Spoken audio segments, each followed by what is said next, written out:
இருப்பினும் அந்த சொன்ன குறையும் உண்மையானதா என்று பார்க்க வேண்டும். கேள்வி கேட்டிருக்கார். சுருக்கமாக அதற்கு சொல்கிறேன். சொன்னது நபியாகப்பட்டவர் என்ன சொன்னார்னா, விவாதத்திற்கு முனாதராவுக்கு அழைத்தால் செல்ல வேண்டும், பின்வாங்க கூடாது என்றார். உண்மைதான். உண்மையை உணர்த்த வேண்டும் என்று ஆசைப்படுபவர்கள் அது செய்தாக வேண்டும். ஆனால் இறைவன் புறமிருந்து வந்தவர் என்பவரை ஆராய்வதற்காக இதுவும் ஒரு வழிமுறை என்று இருந்தால் திருக்குர்ஆனில் இருந்தால் முதல் நிரூபிக்க வேண்டும். நம் நிபந்தனையில் என்ன இருக்கிறது?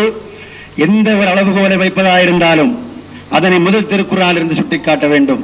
முதல்ல கேட்டிருந்தோம். எனவே நீங்க முதல்ல செய்யல, அது இல்லாமல் ஒரு குறை கூறியிருப்பதனால் அப்போ வாதத்திற்கு முன்னுள்ள வாழ்க்கையை தான் குறை சொல்லி இருக்க வேண்டும். அதுக்கு தான் பதில் சொல்லணும். ஏன் அதுதான் எங்களுடைய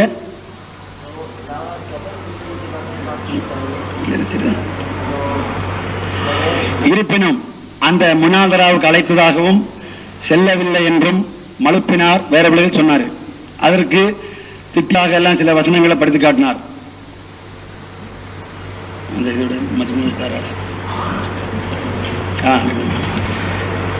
அவர் குறிப்பிட்டது மேரலி ஷான்னு சொன்னார். இடையிலிருந்து அரைகுறையாக படித்தார். முழுமையாக படிக்கல. காரணம் 10-30 பக்கங்கள் வருது அப்படின்னாங்க. அது என்ன படித்து காட்டினீர்கள், அதன் உண்மையை முழுக்க முழுக்க ஆராயறதுக்கு இப்ப நம்ம தேவையில்லைன்னா அந்த 10 படிச்சு காட்டி அப்படியே கோடு வச்சிருந்தா பேர் மேரலிஷா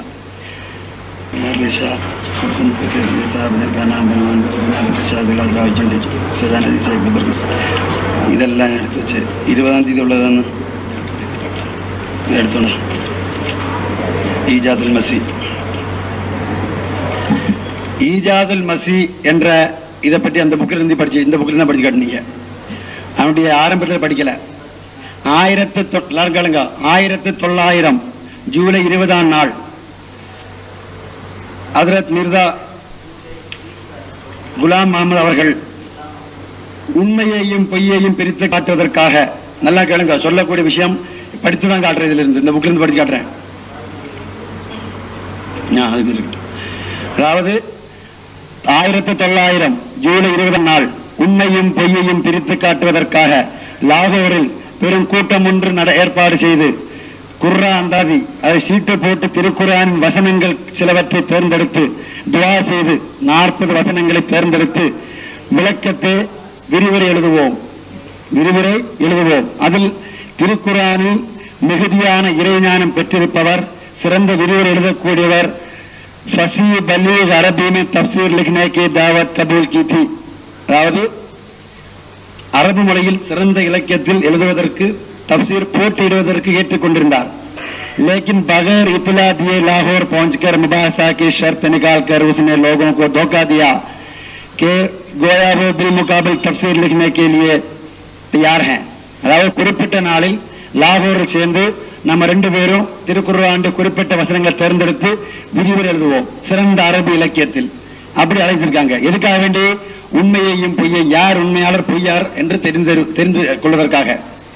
அக்காலத்து அவர் தேடிக்கொண்டதற்கு ஏற்ப முதல்ல சொன்ன இது ஒரு எழுத்துக்கோ அளவுகோலான்னு கேட்டீங்க. திருக்குர்ஆன்ல பார்த்தா அந்த மாதிரி விவாதம் பார்க்கலாம். அதன் அடிப்படையில் சொல்றேன். திருக்குர்ஆன் இந்த காலத்தில் அது இப்போ வழக்கமா சொல்லி திருக்குர்ஆனின் உண்மையை உலகிற்கு உணர்த்துவதுதான் இவர்களின் வருகையின் நோக்கம். ஏன்னா குர்ஆன் இருக்கிறது, இருந்தாலும் செயல்பாடு குறையா இருப்பதனால அவ்வாறு அறிவிக்கை விடுக்கப்பட்டது. அந்த விரிவான சுருக்கமா சொல்றேன். அதன்படி அவர் அந்த குறிப்பிட்ட நபர் 15 செப்டம்பர் 90 அன்று அதுக்கு மீண்டும் ஒரு அறிவுரை வைக்கிறார். நல்லா கேட்டுக்கிடுங்க. ஜெயின்லாவின் சாஹிப் படிக்காம சொன்னா படிச்சே சொல்றேன். அவர் சொன்னதுக்குள்ள வித்தியாசம் பார்ப்போம். சுருக்கமா சொல்லியிருப்பார். நான் சொல்றேன். அகர் பீர்ஜி சாஹப், பீர்ஜி என்று சொன்னவர் பீர் மெஹர்லி சாப் ஃபஸீஹ் அரபி தஃப்சீர் பர் காதிர் ஹை, சிறந்த அரபு விரிவுரை எழுதுவதில் தகுதி பெற்றவர் என்றால், அவர் கோய் ஃபரேப் உன்னோனே நஹீ கியா, எந்த ஏமாற்று வேலையும் அவர் செய்யவில்லை என்றால்,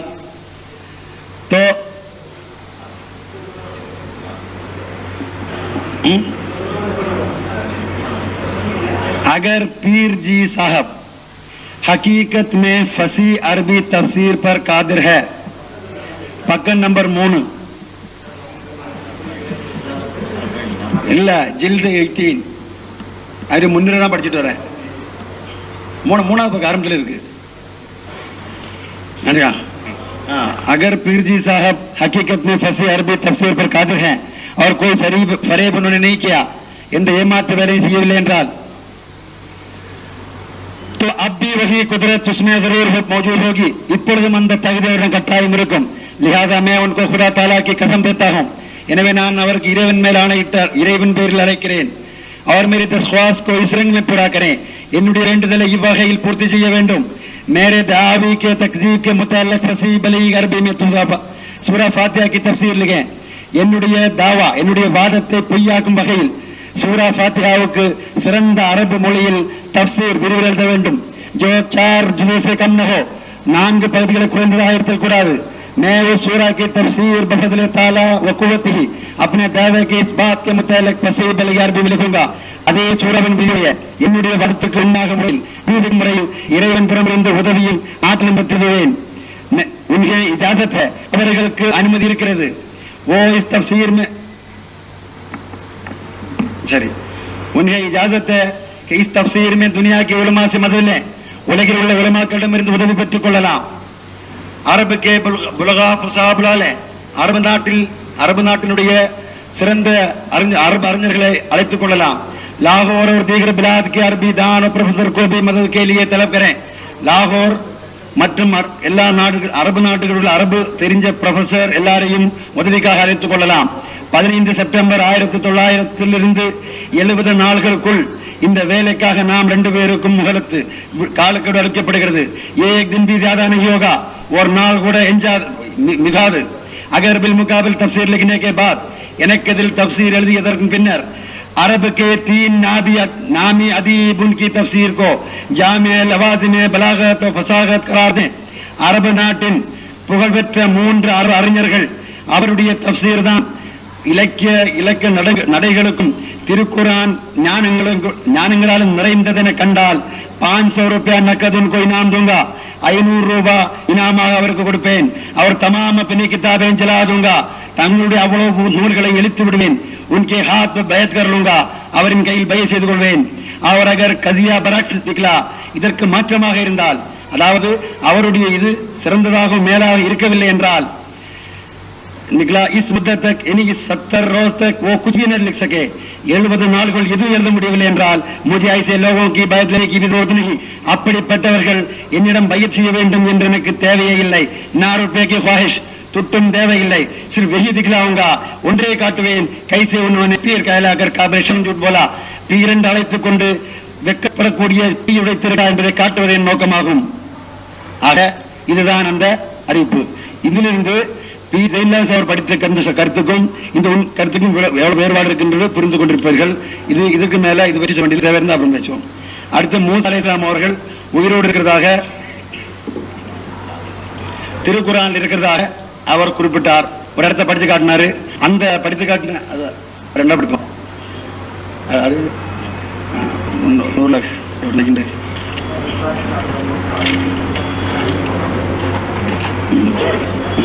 अच्छा அவங்க அரபி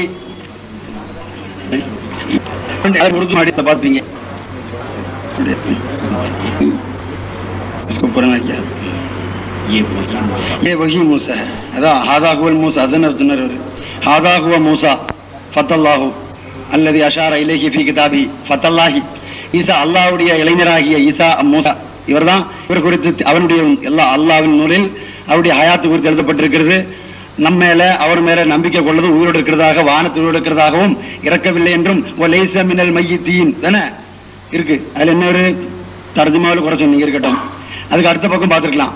வமா மின் ரசூலின் இல்லா துவஃபியா வகத் خلت من قبل موسى الرسل قبل ஈசா. அது கீழே அதுக்கு அடுத்த பக்கம் இந்த இதெல்லாம் படிச்சதுக்கு அடுத்த பக்கம் और कोई नबी ऐसा नहीं எந்த ஒரு நபியும் அவ்வாறில்லை. फौत ना हुआ हो இறக்காதவர்கள். ஈசா அலைஹிஸ்ஸலாம் से पहले जो नबी आए वो फौत हो चुके हैं. ஈசாவுக்கு முன்னால் வந்த அத்தனை தோழர்களும் இறந்து போய்விட்டார்கள்.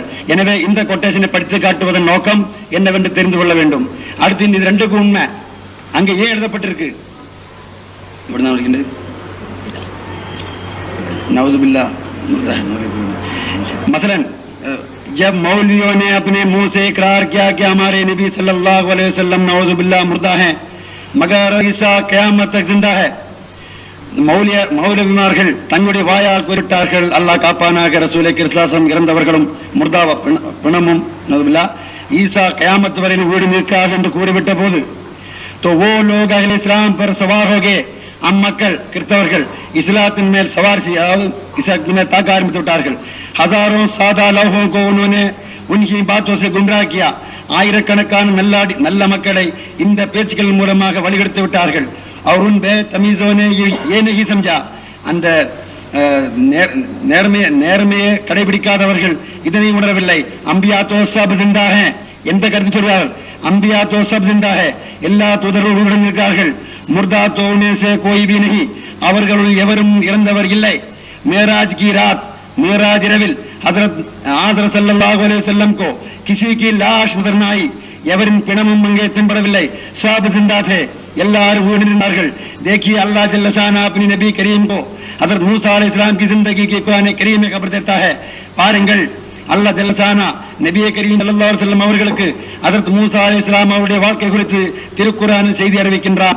ஃபர்மாதா ஹை, கூறுகின்றான், ஃபலா தகுன் ஃபீ மிரியத்தின் மின் லிகாஹி. எங்க இருக்கு 23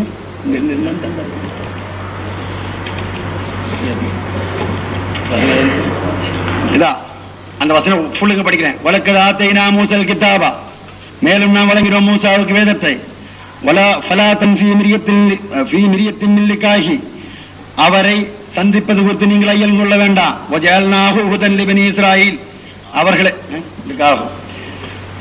அந்த வசனத்தை விட்டு கேட்டு சொல்றாங்க.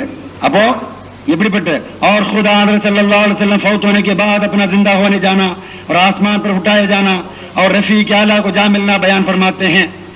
ஆதர் ஸல்லல்லாஹு அலைஹி வஸல்லம் அவர்களும் இறந்த பின் உயிர் பெறுதல், விண்ணின்பால் எடுத்து செல்லப்படுதல், மாபெரும் உயர்வான நண்பனை சந்தித்தல் குறித்து சொல்லப்பட்டிருக்கிறது. பிற மசீஹ் की जिंदगी में कौन सी अनोखी बात है, அவ்வாறு இருக்க ஈசா மசீஹினுடைய வாழ்க்கையில் என்ன தனிச்சிறப்பு இருக்கிறது, जो दूसरे में नहीं है, மற்றவர்களிடம் இல்லாத சிறப்பு என்ன இருக்கிறது. मेराज की रात में आदर सल्लल्लाहु अलैहि वसल्लम ने तमाम अंबिया को बराबर जिंदा पाया. मेराज இரவில் ரசூலுல்லாஹ் ஸல்லல்லாஹு அலைஹி வஸல்லம் அவர்கள் எல்லா தூதர்களையும் உயிருடன் கண்டார்கள். हजरत ईसा अलैहिस्सलाम को हजरत यहया अलैहिस्सलाम के साथ बैठा हुआ देखा. ஈசா அலைஹிஸ்ஸலாம் அவர்களை யஹ்யாவுடன் இருக்க கண்டார்கள். இப்போ இதிலிருந்து அந்த சொன்ன கருத்து எதற்காக சொன்னார்கள், என்ன சொன்னார்கள் என்று புரிந்திருப்பீர்கள். எனவே பி ஜெயின்லாப்தின் சாஹிப் அவர்கள் இந்த நோக்கத்திற்காக எடுத்துக்காட்டினார்களோ அந்த நோக்கம் நிறைவு பெறவில்லை என்றே சொல்ல வேண்டும். இங்கு சொல்லப்பட்ட கருத்து வேறு. எனவே ये बात बिल्कुल गैर मुमकिन है कि हज़रत ईसा अलैहिस्सलाम जिंदा आसमान पर चले जाए. ईसा अलैहिस्सलाम உயிரோடு விண்ணிற்கு செல்வது இயலாத ஒன்று. क्योंकि उसका सबूत न कुरान तो 12 बल्कि कुरान और हदीस और अकल तीनों उसके मुकद्दब हैं. क्योंकि कुरान शरीफ खोल कर बयान फरमाता है कि हज़रत ईसा अलैहिस्सलाम फौत हो गए हैं. रूहानी खजाइन 18 तौबा. ஆக எந்த ஒரு அடிப்படையை திருக்குர்ஆனில் இருந்து முதல்ல இறை தூதர் அல்ல இறைவனிடமிருந்து வந்தவரை ஆராய்வதற்காக பயன்படுத்த வேண்டும் என்று சொன்னோமோ அந்த வாதத்தின் அடிப்படையில் எங்களுடைய வாதத்தை அளவுகோலை ஏற்றுக்கொள்ளவும் அளவுகோலின்படி ஆராய்வதற்காக நாங்கள் சொன்ன கருத்துக்களை தொடாமல் விட்டுவதில் இருந்தோம். அந்த விஷயத்தில் அவருக்கு எதுவும் தெரியாது அல்லது அதற்கு அவர் தயாராக இல்லையா என்பவரால் சொல்ல வேண்டும்.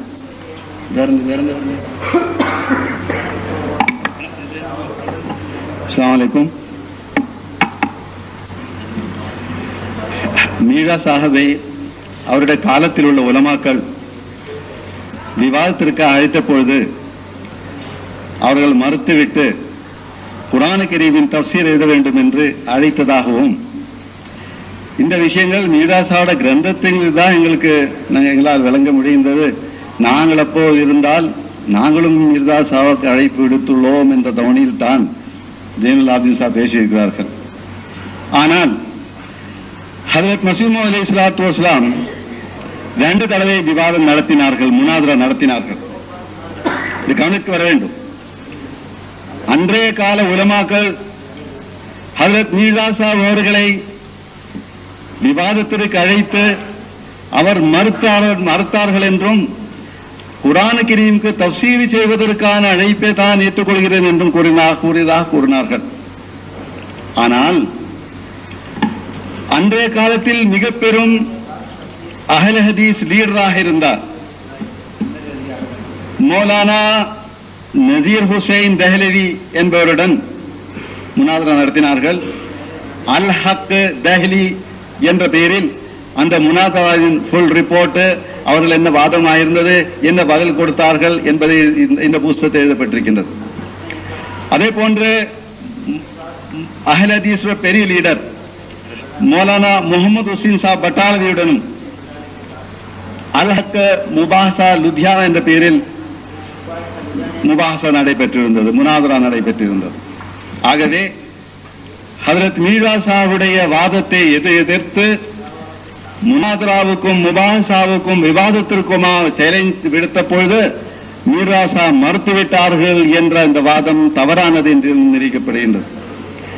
ஆனால் எதற்காக ஹஜ்ரத் மீர்சா சாஹிப் இந்த விவாதம் நடைபெற்றது? ஒன்று, முபாஹஸா லுதியானா 1891 ஜூலை மாதத்தில் அபு சயீத் மௌலவி முகமது ஹுசைன் பட்டாலவியுடன், 1891 அக்டோபர் டெல்லியில் நடைபெற்ற முபாஹஸா மௌலவி முகமது பஷீர் சாஹிப் சௌசானி என்பவரிடம், 1891 நவம்பர் மாதத்தில் மௌலவி முகமது ஹசன் சாப் அம்ரோஹி இவருடனும் மௌலவி முகமது பஷீர் சாப் போபாலவி இவர்கள் 3 முபாஹஸாக்கள் 3 விவாதங்கள் நடைபெற்றன.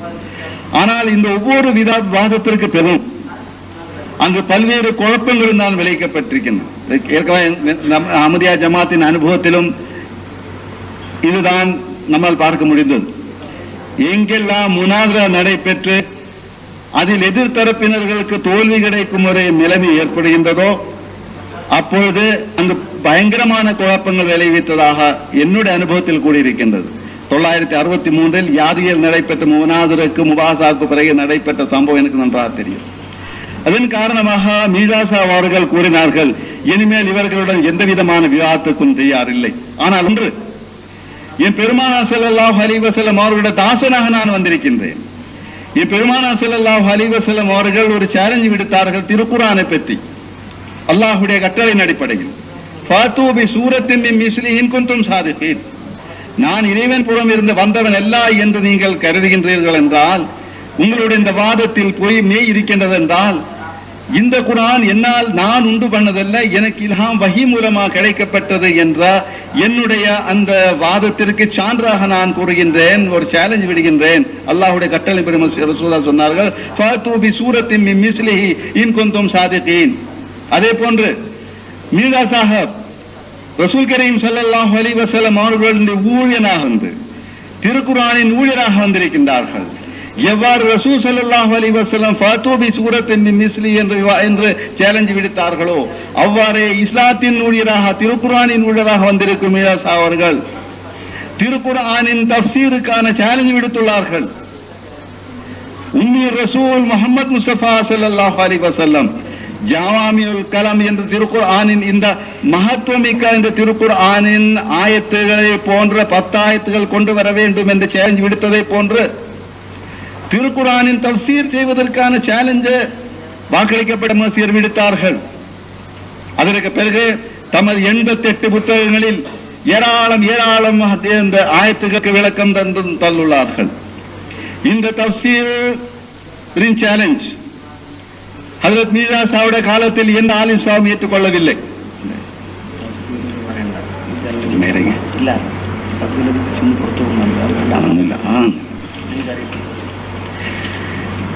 இன்றும் அல்லாஹ்வின் அருளினால் அஹ்மதியா ஜமாத்தின் தஃப்சீர் நின்று வருகின்றது.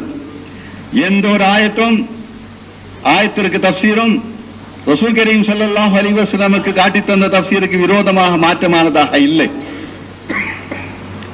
வேறொன்று, முனாதராவுக்கு மீர்சா சாஹிப் அழைத்து அவர் ஏற்றுக்கொள்ளவில்லை என்று இப்போ கூறுகிறார்கள். ஆனால் ஹஜ்ரத் மீர்சா சாஹிபுடைய ஊழியர்களாக இருக்கும் அஹ்மதியா ஜமாத் உங்களுடைய அழைப்பை ஏற்று முனாதரா செய்து தான் இருக்கின்றது. எங்களுடைய கொள்கையின் மீது எங்களுடைய இந்த நம்பிக்கையின் மீது ஈமான் இல்லை என்றால் உங்களுடைய அழைப்பை ஏற்று இங்கு விவாதம் நடத்த வேண்டும், தேவையில்லை. நீங்கள் கூறினீர்கள் மீராசாவுடைய காலத்தில் உள்ள உலமாக்களுடைய சேலஞ்சை அப்போது மீராசா ஏற்றுக்கொள்ளவில்லை. மீராசாவை கிரந்தத்தில் தான் எங்களால் நிரூபித்து காட்ட முடியும் என்று. ஆனால் மீராசாவுடைய கிரந்தத்தில் நிரூபித்து காட்டியிருக்கின்றோம். பல்வேறு முபாஹசா நடைபெற்றிருந்து அந்த முபாஹசாவுடைய அல்ஹக் முபாஹசா லுதியானா, அல்ஹக் முஹம்மது முபாஹசா தெஹ்லி, இதே போன்று அப்துல்லா ஆத்தமுடைய முபாஹசா நடத்தினார்கள். அஞ்சாமி ஆத்தம் என்றும் பெயரில், ஜங்கே முக்கத்தஸா என்றும் பெயரில் புஸ்தகங்கள் இருக்கின்றது. ஆகவே மீராசா எந்த விதமான விவாதமும் நடத்தவில்லை என்று கூறுவது தவறான ஒன்று. முபாஹசாவுக்கும் முனாதராவுக்கும் பிறகு நடைபெற்ற குழப்பங்களின் காரணமாக எதன் அடிப்படையில் இந்த முவாசம் நடைபெறுகின்றது, இந்த விவாதம் நடைபெறுகிறது திருக்குரான் அடிப்படையில். ஆனால் அங்கு சம்பவிக்கின்றது என்ன? லா யமஸ்ஸஹு இல்லல் முத்தஹ்ஹரூன். திருக்குரானை புரிவதற்கு தூய்மையான உள்ளம் தேவைப்படுகின்றது. அப்போதான் திருக்குரானை அணுக முடியும். ஆனால் இந்த விவாதங்களுக்கு பிறகு அங்கு தூய்மை நடைபெறுவதில்லை, குழப்பம் தான் நடைபெறுகின்றது. இதன் ஆதாரத்தில் தான், இந்த அடிப்படையில் தான் மீராசா கூறினார்கள், இந்த முபாஹசா இந்த முனாதரா விவாதம் எல்லாம் தேவையில்லை. திருக்குரானின் விளக்க உரைக்காக நீங்க அதுக்கு ஏற்பாடு செய்யுங்க. நான் ஒரு ஆயத்துக்கு விளக்கம் தருகின்றேன், நீங்கள் ஒரு ஆயத்துக்கு விளக்கம் எழுத்து மூலமாக. அப்போ எந்த விதமான அங்கு குழப்பங்களும் நடைபெறாது. இதன் அடிப்படையில் மீராசா அவர்களும் அதற்கு பிறகுள்ள அஹ்மதியா ஜமாத்துடைய கொள்கை இந்த அனாவசியமான முபாஹலம் இந்த விவாதங்கள் எல்லாம் தேவையில்லை கூறுகிறார். இப்ப அல்ஹம்துலில்லாஹ் மிகவும் அழகான முறையில் இப்போ முனாதரா இந்த விவாதம் நடைபெற்று வருகின்றது.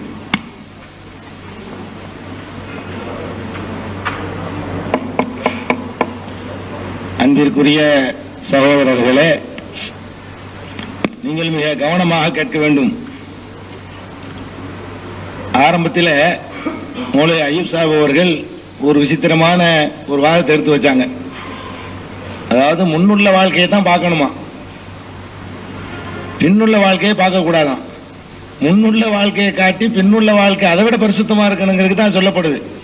முன்னாடி பூரா உண்மையாளராக இருக்கணும், பின்னாடி அதுக்கு மேல மோசமா போயிருந்ததுக்கு அர்த்தம் இல்லை. அது போக சொன்னாங்க, மிர்சாவின் மீது எதிரிகள் வந்து கூட இட்டுக்கட்டி சொல்வதற்கு வாய்ப்பு இருக்குது அப்படின்னாங்க. இது இட்டு கட்டணும் சொல்றீங்களா? நான் வாசிச்சது நாங்க இட்டு கட்டினது இல்லையே, உங்க நூல்ல இருந்து நாங்க எடுத்து காட்டுறோம். இட்டுக்கட்டி சொல்ல வாய்ப்பு இருக்குது, நாங்க வேற எதையும் இட்டுக்கட்டி நாங்க சொல்லலையே, உங்க நூல்ல இருந்து தான் எடுத்து காட்டிருக்கிறோம். அதனால முன்னுள்ள வாழ்க்கைங்கிறத விட்டுருங்க, பின்னுள்ள வாழ்க்கை அதை விட பரிசுத்தமா இருக்கணும், அதை விட குழப்பம் இல்லாம இருக்கணும். ஆயிடுச்சா? அடுத்து முக்கியமான ஒரு பாயிண்ட் கவனிங்க. இந்த விவாதம் சம்பந்தமா மௌலவி உமர் சாஹிப் ஒரு விளக்கம் கொடுத்தாங்க. பல முறை விவாதம் நடந்தது, ஒரே கூச்சலும் குழப்பமா முடிஞ்சு போச்சு அப்படின்னு ஒரு 7-8 விவாதம் சொல்லி காட்டினாங்க. ஒரு அடிப்படை நல்லா புரிஞ்சுக்கணும். இந்த மிர்சா சாஹிப் இதுல சொல்றத நாங்க உண்மை நம்பல, நல்லா தெரிஞ்சுக்கணும். நீங்க நம்பி ஆகணும், ஒப்பந்தத்தில் அப்படிதான் இருக்குது இல்லையா? இந்த விவாதங்களை பத்திய டீடைல்ஸ் அப்படி நடந்துச்சு இப்படி நடந்துச்சு நீங்க சொல்ற வச்சு நாங்க ஏத்துக்க மாட்டோம். ஆனா விவாதத்துக்கு கூப்பிட்டு நான் போகலேன்னு அவர் சொல்றாரு, அதை நீங்க ஏற்றாகணும். அங்க விவாதம் நடத்தி இங்க அந்த லிஸ்ட் எங்கள்கிட்ட இருக்கு, அந்த விவாதங்கள் ரிசல்ட் என்ன ஆச்சு அதை கொண்டு வச்சா நல்லா இருக்காது. என்ன ரிசல்ட் ஏற்பட்டுச்சு, எப்படி முகத்துல கறி பூசப்பட்டுச்சுன்னா நம்ம சொல்லுவோம், அது சரி வராது. அதனால இவர் பொய் சொல்றாருன்னு நாங்க சொல்லிட்டு இருக்கிறோம், நீங்க இவர் இதை கொண்டாந்து எங்கள்கிட்ட ஆதாரம் காட்டக்கூடாது. அப்படிதான் ஒப்பந்தம் பேசியிருக்கிறோம். இதை நீங்க ஏத்துக்கிட்டதுனால இதை உங்களுக்கு நாங்க ஆதாரமா வைப்போம். அக்ரிமெண்ட்ல தெளிவா பேசப்பட்டிருக்கு. அதனால பல விவாதங்கள் நடந்துச்சுங்கிறதுக்கு அவர் கிதாபு நீங்க காட்டக்கூடாது. நான் காட்டுறது நீங்கள் ஒப்புக்கொண்ட அந்த கிதாபுல அவர் பின்வாங்குறார். அதுல நீங்க சொன்னதுல முரண்பாடு. ஒரு விவாதம் நடந்துச்சா குழப்பமும் குச்சலும் சண்டையும் சச்சனும் ஒரு விவாதம் ஏற்பட்டோன்னு அடுத்ததெல்லாம் தவிர்த்துக் கொள்ள வேண்டியான நிறைய பட்டியல் வாசிக்கிறாங்க.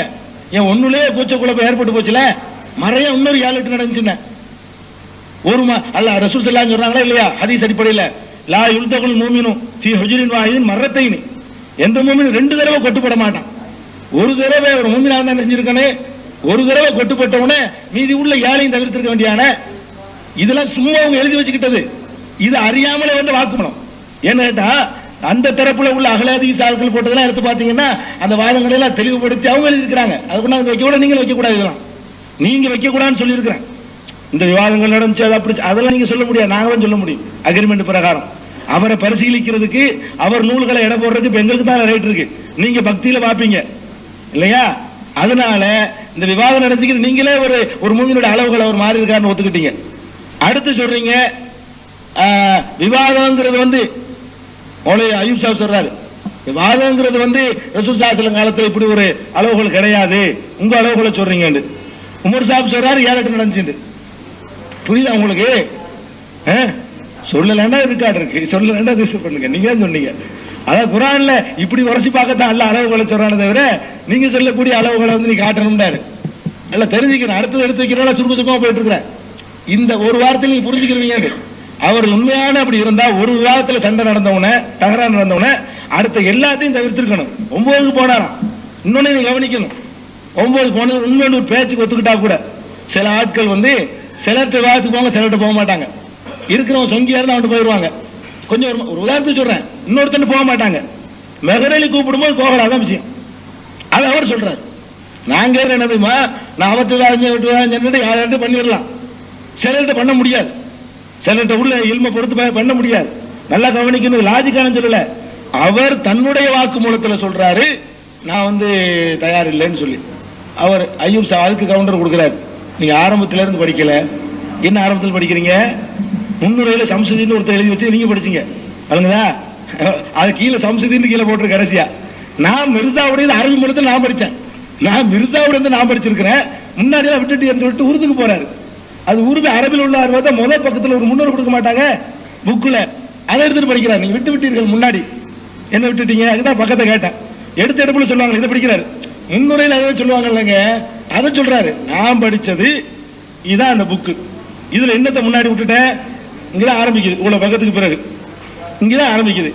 இதுல முன்னாடி உள்ள என்னமோ விட்டுட்டாங்க போனாங்கன்னு சொல்லிட்டு சொல்றாரு. என்ன முன்னாடி விட்டுட்டாங்க? அப்படிலாம் சொல்லக்கூடாதுங்கிறது தான் நவலியில் ஆசிரியர் படிச்சேன்னு சொன்னேன். ஆரம்பம் முதல் கடைசி வரைக்கும் படிச்சேன். நீ வேற மாதிரி சொல்லக்கூடாதுங்கிறதுக்காக வேண்டி அதுல அப்படி ஆக்கணும் மக்கள் மத்தியில. முன்ன விட்டு படிச்சுட்டாங்க காட்டணுங்கிற நோக்கம் வேற ஒண்ணும் இல்லை. அதுக்கு இவங்க பதில் வச்சிருப்பாங்கன்னு யோசிக்கிறது கிடையாது. முன்ன படிச்சு இவ்வளவு பக்கத்து முன்னுரை கிண்ணுரை அது இது அட்டவணை கிட்டவனை எல்லாமே இருக்குது இதுல. அதுல கடைசியா 6 புஸ்தகங்கள் இருக்கு. 6க்கும் விமர்சனம் கொடுக்கிற மதிப்புரை கொடுக்கிறாரு ஒருத்தர். சொல்லிட்டு இந்த 6 எழுதுனது யாருன்னு கேட்டா ஹாத்சார் ஜலாலுத்தீன் ஷம்ஸ் 16ஆம் பக்கத்தில் போட்டிருக்கு. ஹாத்சார் ஜலாலுத்தீன் ஷம்ஸ்ங்கிறவர் இதை பத்தி ஒரு இன்ட்ரோடக்ஷன் கொடுக்கிறாரு. சரி, அப்படி கொடுக்கட்டுமே. நீங்க சொன்ன மாதிரி இருந்தா அதுக்கு இது முரண்படு. அவரே சொல்லியிருந்தா நான் சொன்னதுல இருக்குது இது, அதுக்கு மாத்தமா வேற ஒரு இடத்துல அவரே சொல்லியிருந்தான்னு வச்சுக்கிட்டோம்னு ஒரு பேச்சுக்கு முரண்படுறாரு. முரண்படுறா எல்லாம் உரிமையாளர் இருக்க முடியாது. ஆடிவிட்டு போச்சு. அடுத்தது அப்புறம் புது எடுத்து வைக்கணும். இதுல நீங்க என்ன ஆர்குமெண்ட் பண்ணாலும் நான் கண்டுக்கிற மாட்டேன், அவ்வளவுதான் இதுக்கு உள்ளது. இதுக்கு நீங்க திருப்பி இதே சொல்லிட்டு இது சாப்பிட்டு நம்மளை பொறுத்தவரைக்கும் நிறைய சொல்ல வேண்டியிருக்கு. நம்மளை பொறுத்த வரைக்கும் நிறைய எல்லாத்தையும் எடுத்து வைக்க வேண்டியிருக்கு. அது முடிஞ்சு அடுத்து மூசா அலைஹிஸ்ஸலாம் விஷயம் சொன்னோம். மூசா அலைஹிஸ்ஸலாம் விஷயத்துல சொன்ன வார்த்தை கவனிங்கள், ஹய்யுன் லம் யமுத் வமா ஹுவ மினல் மய்யித்தீன். இதுக்கு எந்த இலக்கிய அர்த்தம் கொடுக்க முடியாது. வேற இடத்துல இப்படி சொல்லியிருக்காருன்றங்கல்ல, அதான் முரண்பாடுங்கிற.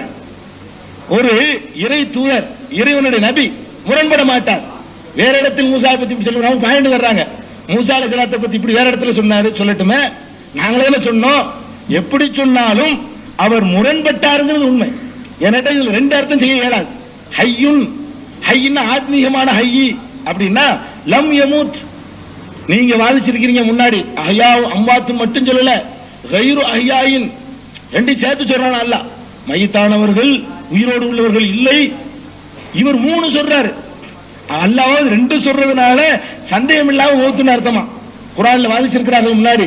அம்வாத்துன் கைரு அஹ்யாயின் 2 சொல்றாங்க. மௌத்தானவர்கள் உயிரோடு உள்ளவர்கள் அல்லன்னு.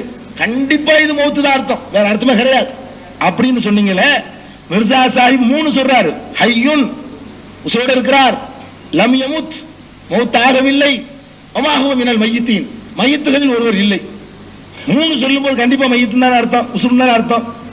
ஹய்யின்னு சொல்றாரு, மௌத் ஆவலன்னு சொல்றாரு. நாம கேட்கிற கேள்வி, முரண்பட்டு இருக்கிறார். நபிகிட்ட முரண்பாடு இருக்க, நபிகிட்ட முரண்பாடு இருக்க. அடுத்து சொல்றாங்க, ஏன் இந்த தப்சீருக்கு சேலஞ்ச் பண்ணாருன்னு கேட்டா, அல்லாஹ் பண்றானா சேலஞ்சு? அல்லாஹ் தன்னுடைய கலாமுக்கு பண்றான்.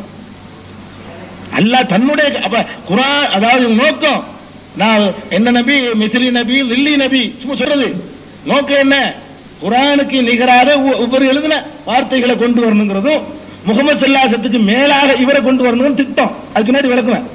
இதுல என்ன, நான் அல்லாஹ் தன்னுடைய வேதத்துக்கு சொன்னானே தவிர முகமது ஸல்லல்லாஹு அலைஹி வஸல்லம் சொன்ன ஹதீஸ் கூட சொல்லல. முகமது ஸல்லல்லாஹு அலைஹி வஸல்லம் ஹதீஸ் இவர் எழுதின விட சிறந்ததானே ஹதீஸ் அவங்க சொன்னாங்களே, அது இதை விட சிறந்தது. அதுக்கு சேலஞ்சு விடல அல்லாஹ். எதுக்கு விட்டான்? என்னுடைய கலாமுக்கு தான் சேலஞ்சுன்னு சொன்னான். நஸ்ஸல்னா அலா அப்தினாவுக்கு இவர் விளக்கம் எழுதுறாராம், விளக்கத்துக்கு அல்லாஹ் மாதிரி சேலஞ்சு விடுறாராம். அப்ப அல்லாஹ் உலூஹியத்து தாவா, அது கடவுளுக்கு உள்ள தாவா. எதுக்கு ஒப்பிடுறீங்க நீங்க? அல்லாஹ் சேலஞ்சு பண்ணான்னா அல்லாஹ் செஞ்சலாம் நீங்க செய்வீங்களா? அல்லாஹ் செஞ்ச ரசூல் செய்ய முடியுமா? அல்லாஹ் சாப்பிட மாட்டான், அல்லாஹ் ரசூல் சாப்பிட மாட்டாரா? அல்லாஹ் சேலஞ்சு பண்ண சொல்றான் ரசூல் ஸல்லல்லாஹு அலைஹி வஸல்லத்துக்கு. அதனால இவருடைய நோக்கம் அல்லாஹ்வும் தன்னை சொல்லி இருக்கிறார். அதுவும் இருக்கு, அது வருது. தன்னை அல்லாஹ்னு சொல்லி இருக்கிறார், அதுவும் இருக்கு. அதான் பார்த்து தெரிஞ்சுக்கிறீங்க. இதுக்கு என்ன பதில சொல்லிட்டு போங்க. நான் கேட்கறது, நீங்க என்ன பதில் சொன்னாலும் மூசா அலைஹிஸ்ஸலாத்தை பத்தி ரெண்டு முரண்பட்ட கருத்தை சொல்லிவிட்டார், அது சந்தேகம் இல்லை. அடுத்து பாருங்க, இன்னொன்னு குர்ஆன் ஹதீஸ்ல இருக்கா விவாதம் அதெல்லாம் இருக்கான்னு கேட்டாரு. 10,000 ரூபாய் பந்தயம் கட்டுறது மட்டும் குர்ஆன் ஹதீஸ்ல இருக்கு போல இருக்கு. கேட்டாரா இல்லையா? இந்த விவாதம் பண்ணி தான் செய்யணுங்கிறது குர்ஆன் ஹதீஸ்ல இருக்குதான்னு கேட்டாரு. அப்ப ரசூல் ஸல்லல்லாஹு அலைஹி வஸல்லம் எதிரிகள்ட்ட பேசும்போதெல்லாம் நீ சொல்றது சரியா நான் சொல்றது சரியா, பந்தயம் கட்டிக்கிறோமா, 10,000 ரூபாய் பந்தயம் கட்டிக்கிறோமாங்கிறது குர்ஆன் ஹதீஸ் அடிப்படையில் பேசினார் போல இருக்கு. சாதாரண மனிதன் பேசுற பேச்சு இது. இதுவும் ஆதாரம். பந்தயம் கட்டிக்கிறோமாங்கிறதெல்லாம் ஒரு இறை தூதர் பேசு. எந்த ரசூலாவது பந்தயம் கட்டிருக்கிறாங்களா? சுன்னத் இருக்கணுமா இல்லையா? அதுல ஒரு பாயிண்ட். ஒரு ரசூலும் தன்னுடைய வாழ்நாளில் பந்தயம் கட்டினது கிடையாது. தன்னுடைய ரூபாய் வச்சு பந்தயம் கட்டினது கிடையாது. நான் 10,000 தர்றேன், 20,000 தர்றேன், நீ ஜெயிச்சா எனக்கு 20,000 தான். இது சூதுன்னு சொல்றாங்க ரசூல் ஸல்லல்லாஹு அலைஹி வஸல்லம். இப்படி பந்தயம் கட்டுறது இல்லையா? இந்த சூதான ஒரு விஷயத்தை எந்த நபிமார்களும் பந்தயம் கட்டாம இருக்கும்போது பந்தயம் கட்டு ஒரு மனித நிலையில இருந்து பேசினதே அவருக்கு நுபுவத்துக்கு சம்பந்தம் இல்லைன்னு காட்டுது. சந்தேகத்துக்கு இடம் இல்லாம நீங்க சொன்ன ஆதாரத்தை பாயிண்ட் எடுத்துறீங்க. கிஷ்தி நூதான். சரி, அடுத்து பாருங்க, அவர் சொல்றார், மிர்சா சாஹிப் சொல்றார், இந்த புஸ்தகத்துக்கு பேரு கிஷ்தி நூஹ். கிஷ்திதா குஸ்தியா? கிஷ்தியே நூஹா? சரி, இதுல சொல்றார், முதல்ல கருத்தை சொல்லி போடுறேன். அதாவது மசீஹ் தோன்றும் போது, மசீஹ் வருவாரே இல்லையா, அந்த காலத்துல காலரா தோன்றும் என்று குர்ஆன் கூறுகிறது. மசீஹ் சொல்றார். இந்த மசீஹ் நீங்க நினைச்சுக்க, மிர்சா குலாம் சொல்றாரு, என்ன சொல்றாரு? மசீஹ் தோன்றும் போது காலரா தோன்றும். மசீஹ் வரக்கூடிய காலத்துல என்ன காலரா வருமா அப்படின்னு அவரா சொன்னா பரவாயில்ல, குர்ஆன் கூறுகிறது. இப்படி என்ன சொல்லுது குர்ஆன்? அதாவது ஒரு காலத்துல கால்ரா வந்துச்சுங்க. கால்ரா வந்த உடனே என்ன செஞ்சிட்டாரு? கால்ரா வருது குர்ஆன்ல இருக்கு, அப்ப கால்ரா வந்துருச்சுல, அதனால நம்ம அவர் வந்து தன்னைய நபிங்கிறக்குரிய தலீல்களா வச்சார் கால்ரா வந்தவுடனே. நான் கேட்கிறேன், குர்ஆனுடைய எந்த அத்தியாயத்துல எத்தனாவது வசனத்துல மசீஹ் தோன்றும் போது காலரா ஏற்படும் அல்லாஹ் சொல்றான்? தெளிவா எடுத்து காட்டணும், படிச்சு காட்டுறேன் பாருங்க. பக்கம் வந்து 5 சைடுல போட்ட நம்பரு, மேல போட்டு 9. 2 பக்கம் அவங்க போடுவாங்க. சைடுல இப்படி ஒரு பக்கம் போடுவாங்க 5, 9 போடுவாங்க. வேற புக்ல உள்ள பக்கத்தை மேல் போட்டு காட்டி. அதனால உங்கள்ட்ட உள்ள 5ல உள்ளது இருக்கா 9ல உள்ளது இருக்கான்னு தெரியல. ரெண்டையுமே பார்த்து நாங்க அது சொல்றோம் உங்கள்கிட்ட. நான் படிக்கிறேன் பாருங்க. और கவனியுங்கள், மிர்சா சாஹிப் சொன்னதை கவனியுங்கள். और ये भी याद रहे, இதையும் நினைவில் வைத்துக் கொள்ளுங்கள், இதையும் உங்க கவனத்தில் வைத்துக் கொள்ளுங்கள். குர்ஆன் ஷரீஃப்மே, அதாவது குர்ஆன் ஷரீஃபிலே, பல்கி தௌராத் के बाद सहीफों में भी, தௌராத்துடைய சில ஏடுகளிலும் கூட, அதிலையும் குர்ஆன் ஷரீஃபிலையும் தௌராத்துடைய சில ஏடுகளிலையும் கூட ஏ खबर मौजूद है, இந்த செய்தி இருக்கிறது. எந்த செய்தி? கே மசீஹ் மவுத் கே வக்த், மசீஹ் வரக்கூடிய நேரத்தில், வாக்களிக்கப்பட்ட மசீஹ் வரக்கூடிய நேரத்தில் தாவூன் படைகி, காலரா ஏற்படும். இப்படி என்ன இருக்குது? குர்ஆன்ல இருக்குது. बल्कि हजरत मसीह अलैहिस्सलाम ने भी इंजील में यह खबर दी है. இந்த மசீஹ் ஈசா அலைஹிஸ்ஸலாம் அவர்களும் இன்ஜீல்ல இந்த செய்தியை சொல்லி இருக்கிறார்கள். அப்ப இன்ஜீல்ல இருந்தா கொஞ்சம் நமக்கு தேவையில்லை, தௌராத்துல ஏடுல இருந்தா நமக்கு தேவையில்லை. நம்ம கேட்கிறது குர்ஆன் இருக்குது, குர்ஆன் இருக்குது. இது ஆர்குமெண்ட் பண்ணி நிரூபிக்கிற விஷயம் கிடையாது, பார்த்து எடுக்கிற விஷயம். குர்ஆன் ஷரீஃப்ல மசீஹ் மவுத் வரும் பொழுது என்ன இருக்குது? காலரா ஏற்படும் அல்லாஹ் சொன்னான், குர்ஆன்ல அல்லாஹ் சொல்லி இருக்கிறான் அப்படி என்று அவர் சொல்லி இருக்கிறார். இத நீங்க குர்ஆன்ல இருந்து எடுத்து காட்டணும். இப்ப எடுத்து காட்டலன்னு சொன்னா ஃபமன் அஸலமு மிம்மன் இஃப்தரா அலல்லாஹில் கதிப, யார் ஒருத்தன் அல்லாஹ்வின் மீது இட்டு கட்டுகிறானோ அவனை விட அநியாயக்காரன் யார்? அநியாயக்காரன் ஒப்புக்கணும். எடுத்து காட்டலண்டா ஒன்னு எடுத்து காட்டாடி முடிஞ்சு போச்சு. ஏன்னா அல்லாஹ்வுடைய கலாமுல இட்டு கட்டுறது, வேற இட்டு கட்டுதல பரிசீலிக்க முடியாதுங்க. குர்ஆன்ல இல்லாத ஒன்றை குர்ஆன்ல இருக்கிறதாக நான் சொல்ல மாட்டேன், நீங்க சொல்ல மாட்டீங்க. ஒரு நபி சொல்லக்கூடாது, ஒரு நபி சொல்லக்கூடாது இல்லையா? கவனிக்கணும். குர்ஆன்ல இல்லாத இருப்பதாக நான் சொல்ல மாட்டேன், நீங்க சொல்லுவதில் நம்ம தெரியும், நான் சொல்ல மாட்டேன். அது நான் உங்களுக்கு நான் ஜட்ஜ்மெண்ட் வழங்க யாரு? ஆனா அவர் சொல்லி இருக்கிறார். இப்ப என்ன செய்யணும்? குர்ஆன்ல இருப்பதாக அவர் சொல்லி இருக்கிறார். அதாவது கடந்த கால வாழ்க்கை உண்மையான இருக்கிற மாதிரியே வருங்கால வாழ்க்கை என்னவா இருக்கணும்? பரிசுத்தமானதாக இருக்க வேண்டும். கடந்த காலம் மட்டும் இருந்தா போதாது, கடந்த காலம் மட்டும் இல்ல, வருங்காலம் பரிசுத்தமா இருக்கணும். குர்ஆன்ல இருந்து எடுத்து காட்டுங்க, சரியா? கேள்வி யோசிக்கிறீங்க. நம்பர் 2 இது அல்லாஹ் மூசா அலைஹிஸ்ஸலாத்து ஹயாத்துக்கு சொன்னது மாதிரி இது நம்பர் 2. என்ன பேர் வேணாலும் சொல்லிட்டு போங்க, அடுத்து நாங்க வாசிக்க வேண்டி இருக்குது. ஒன்று சொன்னாலும் சரி, இல்ல எடுத்து காட்டினாலும் சரி. எடுத்து காட்ட முடியாது, எடுத்து காட்டினா எடுத்து காட்டாட்டாலும் நீங்க இதை ஒரு சாதாரணமா எடுத்துக்க கூடாது. இந்த ஒண்ணு போது அளக்கிறது நம்ம பின்னாடி உள்ளவர்கள் இட்டுக்கட்டி சொல்லியிருக்கலாம் சொல்ல முடியாது. நீங்க உங்க கையில வச்சுக்கிற நூல், அந்த நூல்ல இந்த நூல்ல வரி வித்தியாசம் இருக்காது, அதுங்கதா அந்த மாதிரியான உங்க நூல்ல இருந்தா படிக்கிறேன். இது வேற அவங்க அமைப்பை சேர்ந்த மற்றவர்கள் நினைச்சுக்க கூடாது. சின்ன புத்தகம் வந்தவன அதுக்கு அவர் எழுதுனதுதான், அவர் எழுதுனதுதான். சரி, அல்ல கவனிங்கள். அடுத்து இந்த மசீஹ், வாக்களிக்கப்பட்ட மசீஹ் வரக்கூடிய நேரத்தில் வானத்திலிருந்து ஒரு சத்தம் வருமா? என்ன சத்தம் வரும்? ஹாதா கலீஃபத்துல்லாஹில் மஹதி, இவர்தான் அல்லாஹ்வுடைய கலீஃபா, மஹதி இவர்தான் அப்படின்னு என்ன செய்யும்? வானத்திலிருந்து சத்தம் வரும் அப்படின்னு சொல்லி அவரா சொன்னார்னு சொன்னா அது நீங்க வகையில சொல்லியிருப்பாருன்றீங்க இல்லையா? நாங்க அவர் என்னமோ சொல்லியிருக்காருன்றோம், அது வேற விஷயம். இது சஹீஹுல் புகாரியில இருக்குங்கிறார், ஒரு புக்கை காட்டி அவர் என்னமோ ஹாதா கலீஃபத்துல்லாஹில் மஹதின்னு சொன்னதா சொன்னா அது அவரா ஏதோ வகையில சொல்லியிருப்பாரு, நீங்க நம்பிட்டு போயிருவீங்க. நாங்க என்ன செய்வோம்? நாங்க நம்பலையே, என்னமோ ஒரு உலகத்துக்கு நாங்க நினைச்சிருவோம். இது நீங்களும் நாங்களும் சேர்ந்து முடிவு செய்ய வேண்டிய ஒரு விஷயமா போச்சு. என்ன சொல்றாரு? ஹாதா கலீஃபத்துல்லாஹில் மஹதி. இது எதுல இருக்குது? புகாரியில இருக்கிறது. அதை சொல்லிட்டு, புகாரி சாதாரண கிதாப் இல்ல, அது அஸஹுல் குதுப் பாத கிதாபுல்லாஹ், அதை சொல்லிக்கிறாரு. குர்ஆனுக்கு அடுத்தபடியாக மிக சரியான கிதாப் அதுதான், குர்ஆனுக்கு அடுத்தபடியாக மிக சரியான கிதாப் அதுதான் அப்படிங்கிறார். அப்ப நம்ம கேட்கிறோம், இந்த ரெண்டு விஷயம் அதை குர்ஆன்ல இருந்து எடுத்து காட்டணும், இதை புகார்ல இருந்து எடுத்து காட்டணும். இது ஷஹாதத்துல் குர்ஆன்ல பக்கம் 41 இருக்குது. எங்கள்கிட்ட உள்ள ஷஹாதத்துல் குர்ஆன்ல வேற பிரிண்ட் போட்டிக்கலாம் என்னன்னு தெரியல. சரி,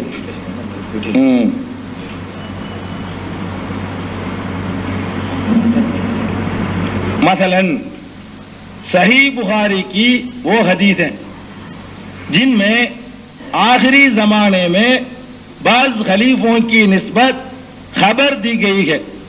उर्दू நல்லா தெரியாத ஓரளவு படிக்கிறேன். खासकर वो खलीफा जिसकी निस्बत बुखारी में लिखा है कि आसमान से उसके लिए आवाज आएगी कि हादा खलीफतुल्लाहिल महदी. अब सोचो ये हदीस किस पाया और मर्तबा की है. இது எவ்வளவு மதிப்புள்ள ஹதீஸ் தெரியுமா?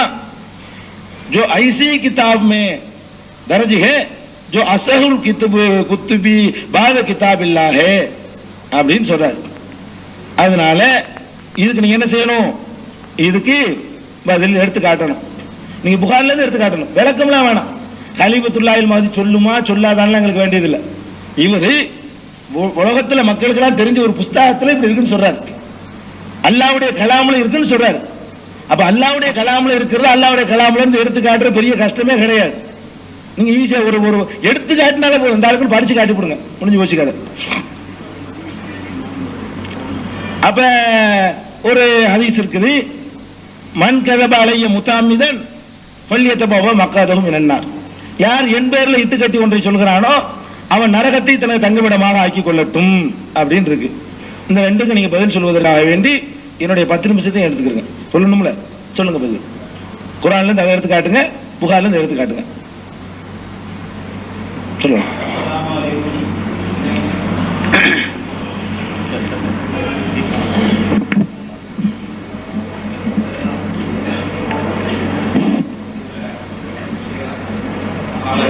அதுதான்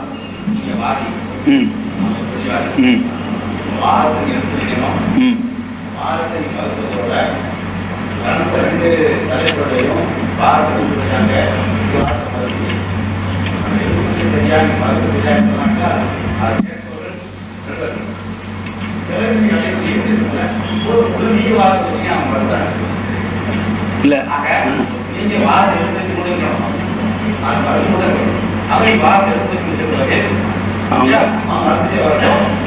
எங்க இஷ்டம் எப்படி இல்ல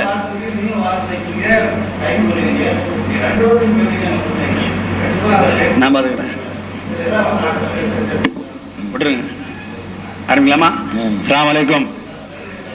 சென்ற 2 நாள் பி ஜெயின்லாப்தீன் சாஹிப் அவர்கள் ஏராளமான வசனங்கள் திருக்குர்ஆன்ல இருக்கிறது ஈசா நபியோட மரணத்திற்காக. அதனுடைய மரணம் நடந்ததா இல்லைங்கிறத இப்ப சொல்ல வரல, என்னதான் இருந்தா நிரூபிக்கிறதுக்கு ஏராளமான வசனங்கள் இருக்குன்னு சொல்லிட்டு இருந்தாரு. நுபுவத் பற்றி, ஹத்மே நுபுவத்தின் விளக்கத்தை பற்றி பயங்கரமான அட்டம் பம்பு மாதிரியான வசனங்களை வச்சிருக்கா சொன்னாங்க. கடைசி வரையிலும் ஒன்னா வைக்க முடியல. கடைசியா ஒண்ணு நாங்க கேட்டோம், எங்களுக்கு பேசுறதுக்கு டைம் கொடுக்கறதுக்கு முன்னால, அதாவது எங்களுக்கு பதில் சொல்ல டைம் இருக்கக்கூடிய சமயத்தில் சொல்லணும். அது அல்லாம எங்களுக்கு டைம் இல்லாம உங்களுடைய கடைசி பேச்சில் மட்டும் பேசினா எங்கள் முன்னால வைக்க தகுதியற்ற ஆதாரங்கள் தான் வைத்திருக்கிறீர்கள் என்ற கருத்து தான் அது நீங்கள் உணர்ந்திருக்கீங்க பொருளெல்லாம் சொல்லி பார்த்தேன். கடைசியில் எங்களுக்கு மறுக்கிறதுக்கு இடம் கொடுக்காம சில வசங்களை சொல்லி போனாரு.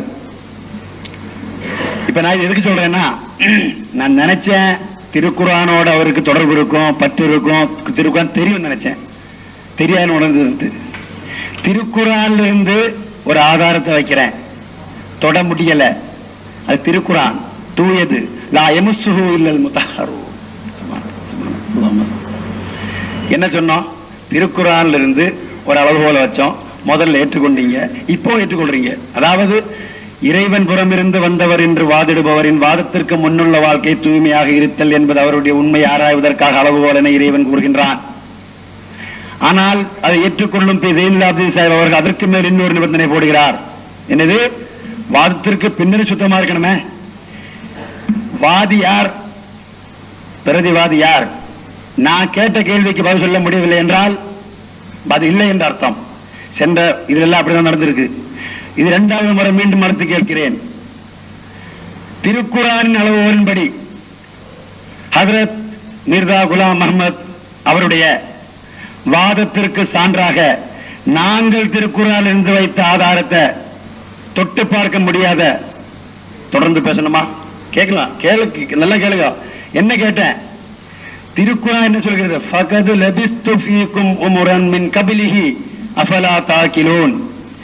ஜெயின்லாப்தீன் கூற்றுப்படி வாதத்துக்கு முன்னால் மட்டும் சுத்தமா இருந்தா காணாது, பின்னாலே சுத்தமா இருக்கணும். அல்லாஹ்க்கு தெரியாதா? அல்லாஹ் ஏன் சொல்றான் மின் கபிலிங்கிற வார்த்தை? ஏன் மின் கபிலிங்கிறான்? மின் கபிலிஹி முன்னால், வாதத்திற்கு முன்னால் உள்ள வாழ்க்கை தான் ஆராய்வதற்கு எடுத்துக்கொள்ள வேண்டும். 2 நிலை இருந்தா. ஏன்? முதல்ல சொல்லிட்டேன், எந்த ஒரு வாதியா இருந்தாலும், இறைவன் புறமிருந்து வந்த எந்த விதத்தில் ஒரு வாதியா இருந்தாலும், இறைவன் புறமிருந்து வந்த வாதிடுபவர் அந்த வாதத்திற்கு பின்னர் நண்பர்களும் எதிரிகளும் இருப்பார்கள். நண்பர்களும் எதிரிகளும் இருக்கிறார்கள். அன்றைக்கு நேற்று நாம அவ்வளவு சர்ச்சை செஞ்ச வசனத்தின் அடுத்த வசனம் பாருங்க. மின்கும்மன் ஹதல்லாஹு மின்கும்மன் அவர் நபி அல்லது இறைவன் புறம் இருந்து எப்படிப்பட்டவர் தோன்றினாலும் அதற்கு அப்புறம் 2 பிரிவு உண்டாகுது. ஒன்னு ஏற்பவர், இன்னொன்று மறுப்பவர். எல்லா காலத்திலும் உண்டாயிருக்கு. ஆதம் நபியிலிருந்து இது நாள் வரையிலும் எந்த நபி உலகில் தோன்றினாலும் ஏற்பவரும் மறுப்பவரும் இருப்பாங்க. இந்த வாதத்திற்கு பின்னால் மறுப்பவர்கள் குறை கூறுவதே வழக்கம். அவருடைய வாழ்க்கையில் ஒவ்வொரு குற்றம் குறையும் சுற்றி காட்டிக் கொண்டு இருப்பார்கள். எனவேதான் இறைவன் புறமிருந்து ஒரு தகுதியை, ஒரு பட்டத்தை, ஒரு அருளை பெற வேண்டியவர் பிறந்த நாளிலிருந்தே அந்த வாதம் செய்யும் நாள் வரையிலும் எந்த குறையும் அவரால் சுற்றி காட்ட முடியாத அளவிற்கு தூய வாழ்க்கையை இறைவன் அவர்களுக்கு வழங்குகிறான். அதைத்தான் சுட்டி காட்டுகிறேன். ஃபகத் லபிஸ்து ஃபீக்கும் உம்ரம் மின் கப்லிஹி அஃபலா தஅகிலூன். சிந்திக்க மாட்டீர்களா? இதற்கு முன்னால் நீண்ட காலம் உங்களிடையே வாழ்ந்திருக்கிறார்கள். பொய் சொன்னாரா? ஏமாத்தினாரா? வாதத்திற்கு பின்னால் ஏமாத்தினார், பொய் சொன்னார், முன்னுக்கு பின் பேசியிருக்கான் சொல்றாரு. முன்னால் இதை காட்ட முடியல. அல்லாஹ் என்ன இதை சொல்றான்? அல்லாஹ்வின் அளவுகோலின் அளவுக்கு வாருங்கள். உங்களுடைய அளவுகோல் தேவையில்லை. முற்கால தூதர்களின் எதிரிகள் இவ்வாறு செய்தார்கள். அல்லாஹ் கூறும் அளவுகோலை தொடவே மாட்டார்கள். ஏன்? அது உறுதியானவை, தொட முடியாது. முதல்ல சொல்றேன், வாதத்திற்கு முன்னுள்ள வாழ்க்கை அது தூயது என்று எதிரிகளின் சாட்சியத்தை உள்ள சொன்னோம். இல்லைன்னு நிரூபிக்க வேண்டியதானே? அக்காலத்து எதிரிகள் இருக்கவில்லையா? அவர்களால் சுட்டி காட்ட முடியவில்லையா? இந்த புக்கு எங்களுக்கு தான் ஆதாரம், அவருக்கு ஆதாரம் இல்லையா?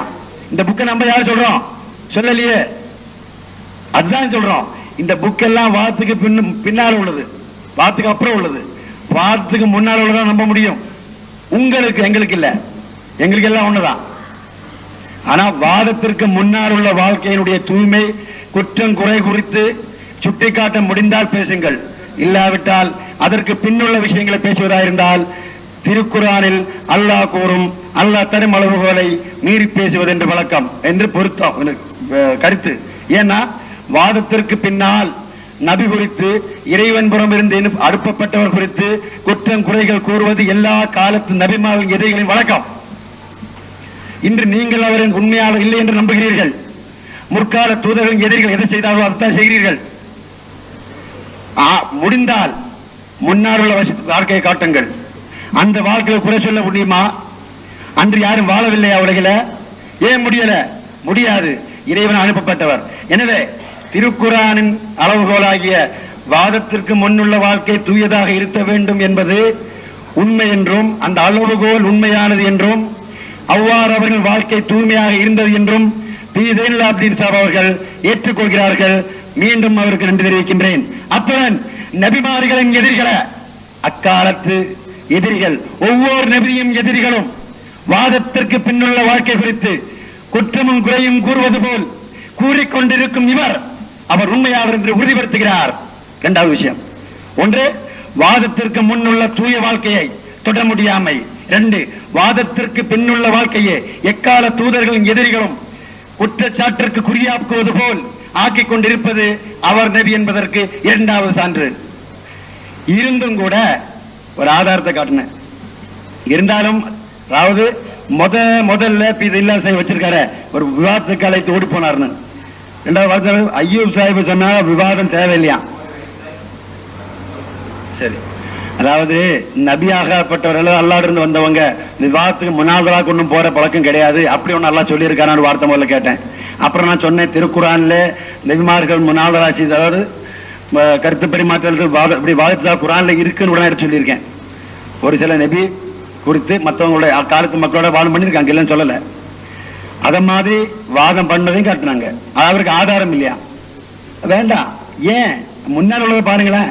அல்லாஹ் இதை சொன்னா தானே பார்க்கணும். உங்களுடைய ஆதாரத்தின்படி, அதாவது அல்லாஹ் சொல்கிறான், இறைவன் புறம் இருந்து வந்தவர் என்று வாதிடுபவரின் அந்த வாதத்திற்கு முன்னுள்ள வாழ்க்கையை தான் பின்னால அவருடைய உண்மை ஆராய்ச்சி எடுத்துக்கணும். ஏன்னா பின்னால் அவர்கள் சொல்றது நம்ப கூடாது, மத்தாவுக்கு சொல்றது, அவருடைய எதிரி சொல்றது, அவருடைய சொல்லிலும் கூற்றிலும் குறை கண்டுகிட்டே இருப்பாங்க. அந்த வாதம் செய்யறதுக்கு முன்னால அவர் நல்லவரா இருந்தாரா, இருந்ததுக்கு இல்லாட்ட கிடையாது, அதுதான் பார்க்கணும். அது இல்லாம வாதம் செஞ்சதுக்கு அப்புறம் அவருடைய புக்கில் இருந்து குற்றம் குறை சொல்றது எக்காலத்தில் உள்ளதுங்கிறது அழகா நிரூபிக்கலாம். இருந்து இப்போ ஒரு விஷயத்தை ரெண்டாவது படிச்சு காட்டணும், பாதிக்குது. அப்ப தான் அல்லாஹ்வுடைய இந்த வசனம் மின் கபிலிங்கிறல பின்னால் உள்ள வாழ்க்கை தூய்மையாக இருக்கும். அல்லாஹ் மறந்துட்டான் சொல்றதுக்கு, அல்லாஹ் மறந்துட்டான். அல்லாஹ் என்ன சொல்றான்? அவருடைய கருத்து அல்லாஹ் சொல்கிறான், வாழ்த்துக்கு முன்னால் உள்ள வாழ்க்கை தான் நீங்க பார்க்கணும். இது என்ன சொல்லாது காணாதுங்க, பின்னாலேயும் தூய்மையா தான் இருக்கணும். வாழ்த்துக்கு பின்னாலேயும் நல்ல வாழ்க்கை இருந்தா தான் அவர் நபின்னு ஒத்துக்கணுமா? அதாவது இது இல்லாத கருத்தின்படி ஒருவர் வந்து எந்த காலத்தா இருந்தாலும் நபின்னு வாதம் பண்ண செஞ்சா சார் வரைக்கும் காத்திருக்கணும். ஏன்னா பின்னால் உள்ள வாழ்க்கை முடிவுக்கு பார்த்துட்டே இருக்கணும், எங்கேயாவது தப்பு செய்யறாருன்னு இறந்ததுக்கு அப்புறம் நம்பிக்கை கொள்ள முடியும். அல்லாஹ் என்ன சொல்ல தெரியுமா? இறைவன் புறம் இருந்து வந்தவர் என்று இருந்தால் வாதம் பண்றாருன்னா கேட்கணும், முன்னர் பாக்க எப்படி இருந்திருக்காரு. அதுதான் நம்ம நபிகள் நாயகம் சுன்னத்துல காக்குறோம். மா ஜர்ரப்னா அலைக்கு இல்லத்துக்கு அத்தனை அந்த மக்கத்து மக்கள் ஒன்று சேர சொன்னார்கள். அமீன் சபூக் என்று அழைத்தவர்கள், நான் வரவிருக்கும் தண்டனை குறித்து உங்களுக்கு எச்சரிக்கிறேன் என்று நபிகள் நாயகம் சொன்ன உடனே என்ன சொன்னாங்க? அலி ஹாதா ஜமாத்தனா, இதற்காக ஒன்று சேர்த்தினாய். வாதம் இறைவன் புறமிருந்து வந்தவர் என்று வாதிட்டால் அதற்கு பின்னால் அவரை பற்றி குற்றங்குறை சொல்லப்படும். முன்னால் உள்ள வாழ்க்கையில் குறை காண முடியாது, குறை காண முடியாது. இது அல்லாஹ் வைக்கிறான். ஏன்னா எக்காலத்து எதிரிகளும் வாதத்துக்கு பதிலாக குறை சொல்லிட்டே இருப்பாங்க. எனவே அல்லாஹ்வுடைய குற்றப்படி பார்க்கிறதா இருந்தா, அவர் ஆராய்றதா இருந்தா, வாதத்துக்கு முன்னால் உள்ள வாழ்க்கையில் குற்றங்குறை இருந்து முடிந்தா சுட்டி காட்ட வாருங்கள். அது இல்லாவிட்டால் நீங்க செய்யும் ஒவ்வொரு இதுவும் அவருடைய உண்மைக்கு ஆதாரமாகிவிடும். அடுத்து எடுத்து காட்டுறேன் ஒரு வசனத்தை நான் படிச்ச காட்டினேன். ஈஜாதுல் மதி முத பக்கம் அது சொன்னாரு பாருங்க, ஷம்ஸ் எழுதி வச்சிருக்காராம், அது எதுக்கு நம்மளுங்கிறாரு. இந்த புக்கிலேயே நம்பிக்கை கிடையாது, அப்போ அவர் எழுதுனா ஏன் நம்பணும்? சரி, அந்த ஷம்ஸ் எழுதின காக்சார் ஷம்ஸ் ஜேடி ஷம்ஸ் இருக்காரு, அதை படிச்ச ஆளு அதுக்கு முன்னால் எழுதப்பட்டிருந்த இதை படிச்சு பார்த்துக்கலாமே, கொட்டேஷனை படிக்க முடியல. அதாவது முன்னால் இருக்கக்கூடிய மக்களை நாங்கள் சொல்வது ஏதோ ஏமாத்துகிறாருங்கிற மாதிரி காட்டணும் ஆசைப்படுறாரோ என்று சந்தேகப்படுகிறேன். என்னத்தான் சொல்றேன். இல்லாவிட்டால் அது முன்னாள் பக்கம் நாங்க முன்னில் தான் இருக்கு, ஒரிஜினல் இங்க இருக்கு, அந்த பக்கத்தை எழுதி இருக்கு, அதை பார்க்க கூடாதா? அதை படிக்காம கடைசியில் படிச்சாங்க, அந்த பக்கம் தான் இருக்கு. ஜூட்டி ஃபத்தாக்கா நக்காரா பஜாதியா और मुझे गंदी गालियां दी 40 நம்பர் 449 பக்கம். எல்லாத்தையும் இப்படி சொல்றாருன்னா ஜில்து 17வது தொகுதி அவருக்கு தெரியும். 149 இருக்கு, 450 அது இருக்கு, அவருக்கு தெரியும். தெரிஞ்சும் அது என்னது முன்னுரிமை தானே எழுதியிருக்காரு. அப்ப முன்னுரியாளர் எழுதுனா சொல்லி விட்டு அப்படி போட்டு நினைச்சாரு. ஆனா அந்த கொட்டேஷன் கீழே இருக்க தெரியாம இல்ல, யாரு பார்க்க போறாங்க நினைச்சிருப்பாங்கன்னு நினைக்கிறேன். அது தப்பா இருந்தா அப்படி இருக்காது. அதாவது எக்கால நபிமாவுடைய எதிரிகளும் முன்ன பின்ன கூட்ட குறையா சொல்றது வழக்கம். நபிகள் நாயகம் காலத்தில் குர்ஆன்ல இருந்து கூட கிறிஸ்தவர் சொல்லுவாங்க, பாதி சொல்லி பாதி சொல்லாம இருப்பாங்க. மூசா நபி விஷயம் சொன்னாங்க, முன்னொன்னு பின்னொன்னு சொன்னாங்க. மூசா நபி உயிரோடு ஒரு இடத்துல சொல்லி இறந்து ஒன்னு சொல்லி இருக்காங்களாம். ஏன் முழுமையா படிக்க கூடாது, ஏன் பாதியை மறைக்கணும்? முன்னுக்கு பின் முரணாக சொன்னாரா? நான் என்ன சொல்றேன், நபியினுடைய முன்னுள்ள வாழ்க்கையை தான் பார்க்கணும், பின்னுள்ள வாழ்க்கையில் குறை சொல்வது வழக்கம். இப்போ திருக்குரானை நம்பாத, ரசூலை கேஸ்லாசன் நம்பாத எதிரி ஒருவன் திருக்குரானை எடுத்துவிட்டு சாய் மாதிரி கேட்கிறார். பாருங்க, பவஜதக்கல்லால்லன் ஃபஹதா, நீ வழிகேட்டில் இருந்தாய், நான் தான் நேர் வழி காட்டினேன். மா லல்ல சாஹிபுக்கும், உன்னுடைய சாஹிப் வழிகேட்டில் இல்லை. அதாவது நபிகள் நாயகம் ஸல்லல்லாஹு அலைஹி பற்றி ஒரு இடத்தில் லல் இருந்தா இடத்துல இல்லைன்னு சொல்லுது, முரண்பாடு. இன்னக லா தஹ்ததி இலா சிராத்தின் முஸ்தகீம், இன்னக லா இன்னக ஒன்னு இன்னக லா தஹ்ததி, இன்னும் இன்னக லா தஹ்ததி. அதாவது திருக்குறான் ஒரு இடத்துல வருது ரசூலுல்லாஹி சல்லம் பற்றி.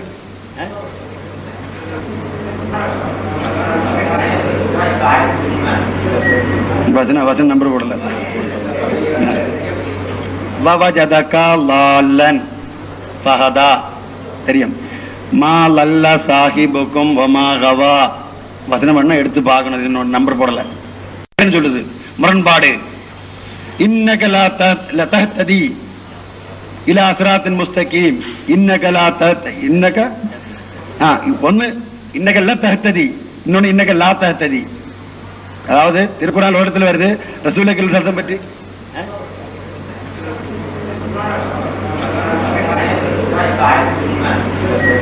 வசன நம்பர் விடல. வவஜதகா லால்லன் ஃபஹதா. தெரியும். மா லல்ல சாஹிபுக்கும் வமா கவா. வசனம் பண்ண எடுத்து பார்க்கணும் நம்பர் போட. இன்னக லதஹ்ததி இலா சிராத்தின் முஸ்தகீம்.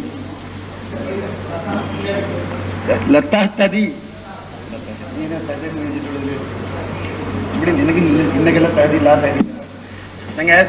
எழுதி வச்சது இன்னக லதஹ்தி, நீ நிச்சயமாக நேர்வழி காட்டுகிறாய், நேரான வழிக்கு. இன்னக லா தஹ்ததி, உன்னால் நேர்வழி காட்ட முடியாது. குர்ஆன்ல வசனம்.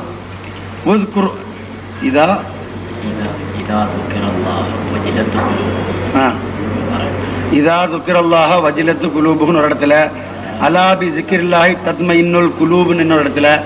அதாவது இது இப்ப சும்மா திருக்குறான்ல இருந்து ஒரு இடத்துல உள்ள ஒரு வசனத்தை படிச்சுக்கிட்டு இன்னொரு இடத்துல அதுக்கு மாற்றமா ஒண்ணு படிச்சு காட்டுறது, ரெண்டு இடத்துல இருந்து.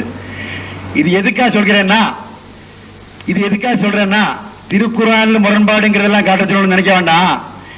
ஒரு நபி, இறைவன் புறம் இருந்து வந்தவர் ஒருவர் இருந்தால் அவரின் வாதத்திற்கு முன்னுள்ள வாழ்க்கைதான் அவர் உண்மையை ஆராய்வதற்காக எடுத்துக்கொள்ள வேண்டும் என்பது திருக்குர்ஆன் அடிப்படையில் குறிப்பிட்டோம். அதற்கு மாற்றமாக வாதத்திற்கு பின்னுள்ள வாழ்க்கை பற்றி பார்ப்பதானால் இவ்வாறு அவருடைய எழுத்துக்களில் கூற்றுக்களில் முரண்பாடுகள் குறைகள் நிறைய காட்டலாம். அந்த அடிப்படையில் சொல்றேன், நபிகள் நாயகம் ஸல்லல்லாஹு அலைஹி வஸல்லம் அவர்களுக்கு வழங்கப்பட்ட குர்ஆன் எந்த விதமான ஆரம்பத்துக்கு கடைசிக்கு எந்த சந்தேகத்துக்கும் எந்த முரண்பாடு இல்லாத நாம தெரியும், நல்லா தெரியும். ஆனா இந்த குர்ஆனை நம்பாத எரி அது எடுத்து சொல்லலாம். அப்படி சொன்னால் திருக்குர்ஆன் ஏதாச்சும் குறை ஏற்படுமா? களங்கம் ஏற்படுமா? நபிகள் நாயகம் ஸல்லல்லாஹு அலைஹி வஸல்லம் அவருக்கு ஏதாச்சும் குறை ஏற்படுமா? ஏற்படாது. அதே மாதிரி இது என்ன சொல்ல வரேன்னா, நபிகள் நாயகம் ஸல்லல்லாஹு அலைஹி வஸல்லம் திருக்குர்ஆனில் முரண்பாடுகள் இருக்கிறது என்று அதை புரியாமல் ஒரு எதிரி எடுத்து காட்டி அதை வைத்து முஹம்மது ஸல்லல்லாஹு அலைஹி வஸல்லம் அவர்கள் மேல் குறை கூற வந்தால் அதனால் நபிகள் நாயகம் ஸல்லல்லாஹு அலைஹி வஸல்லம் குறை ஏற்படுமா? அவர் நுபுவத்துக்கு களங்கம் ஏற்படுமா? நல்லா சிந்திச்சு பாருங்க. இதனாலதான் இறைவன் சொல்கிறான், வாதத்திற்கு மின் கபிலிஹி, முன்னால் நிலைமை பாருங்க. அஃபலா தாக்கிலூன், சிந்திக்க மாட்டீர்களா? அதாவது திருக்குர்ஆனில் இருந்து தனக்கு புரியாத விஷயங்களை முரண்பாடுகள் என கூறி எடுத்து காட்டி முகம்மது இறைவன் புறம் இருந்து வந்தவர் என்று வாதிடுபவரின் நூலில் இப்படி முரண்பாடுகள் இருக்கிறது என்று ஒரு பேரிழந்தவன் எடுத்து காட்டினால் குர்ஆனுக்கு ஏதேனும் குறை ஏற்படுமா? நபிகள் நாயகம் ஸல்லல்லாஹு அலைஹி வஸல்லம் குறை ஏற்படுமா? படவே படாது. ஏன்? எதிரிகளின் கண்களுக்கு அவ்வாறே தென்படும். அவ்வாறே இக்காலத்தில் இறைவனால் அனுப்பப்பட்டவர் என்று எவரை நாங்கள் கூறுகின்றோமோ அவரின் வாதத்திற்கு முன்னால் உள்ள வாழ்க்கையை முடிந்தால் ஆராய வாருங்கள், பின்னால் உள்ள வாழ்க்கையை நீங்கள் ஆராய்ந்து விட்டால் அந்த வாதம், அந்த ஆராய்ச்சி அதன் மூலமாக அவர் உண்மையாளர் என்றே சொல்லலாகும். பொய்யென்று ஆகாது, தவறென்று ஆகாது. அவ்வாறு ஆகும் என்றால் இது நாள் வரையிலும் உலகில் தோன்றிய அத்தனை இறை தூதர்களையும் மறுக்கப்படலாம். சொல்லுங்கள், திருக்குர்ஆனை நம்பாத, திருக்குர்ஆன் மீது நம்பிக்கை இல்லாத பேரிழந்தவன் ஒருவன் திருக்குர்ஆன் முரண்பாடுகள் இருக்கின்றன என்று சுட்டிக்காட்டினால் அதனால் என்ன நேரும்? அதனால் இஸ்லாத்துக்கு என்ன கேடு? ரசூலுக்கு என்ன கேடு? அவன் சொல்வதா என்ன ஆகும்? அதுதான் இந்த செயலால் நிகழ்வை தவிர வேறு எதுவும் இல்லை. எனவே மேற்கொண்டவற்றிற்கு பதில் சொல்ல தேவையில்லை. முடிந்தால் திருக்குர்ஆன் பால் வாருங்கள், இல்லாவிட்டால் அடுத்து பேசுங்கள். வேற என்ன இருக்குங்க? வேற என்ன இருக்கு?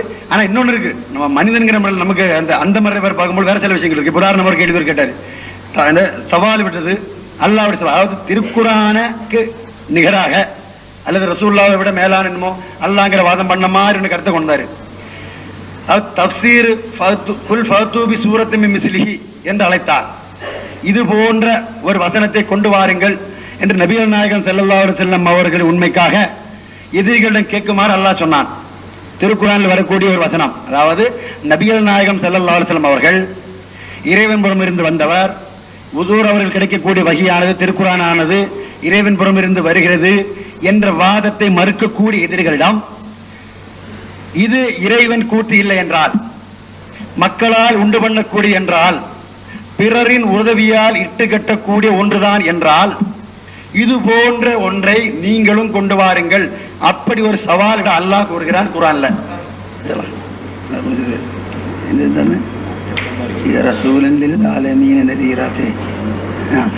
ஆக என்ன சொல்லிட்டு வருகிறோம்னா, இறைவன் புறமிருந்து வந்தவர் என்று வாதிடுபவரின் வாதத்தை ஆராய்வதற்காக நான் பார்க்கிறதா இருந்தா அவருடைய வாதத்துக்கு இது நம்ம சாதாரண மனிதனுடைய அறிவுக்கு கூட பொருந்தக்கூடிய ஒண்ணு. அதனால்தான் அல்ல அஃபலா தாக்கிலூன், தாக்கில் அக்கல், நம்ம சிந்திக்க மாட்டீர்களா அப்படின்னு கேட்கிறான். ஏன்? அதாவது இறைவன் புறமிருந்து வருதல்னா அல்லாஹ்விடம் இருந்து வகி இல்ஹாம் வருவதுன்னு அர்த்தம். நம்ம மனுஷனால், நம்ம சாதாரண மனிதனால் கண்களால கண்டுணர முடியாது. அதாவது இறைவன் புறம் இருந்து வந்தவர் நபி, சித்திக், இறைவன் புறம் வந்தவர் நபிங்கிற வாதம் இது இருந்தா அது எப்படி தெரியும்? அவர் சொல்றாரு அல்லாஹ்விடம் இருந்து எனக்கு வகி வருகிறதுன்னு அர்த்தம்.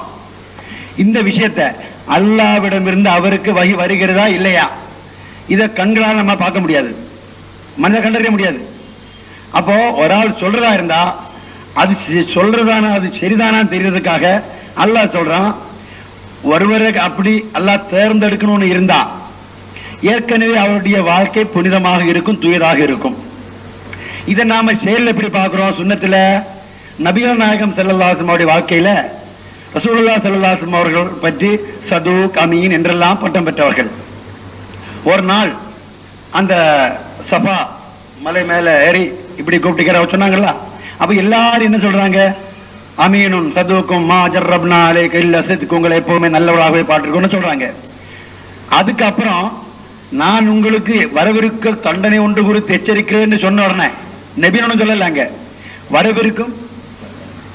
வரவிருக்கும் தண்டனை ஒன்று குறித்து எச்சரிக்கிறாங்க. அப்ப இறைவன் புறம் இருந்து இல்ஹாம் வை கிடைக்கிற அறிவித்த உடனே தப்பல் லக்கானாங்க, நாசமா போகணும்.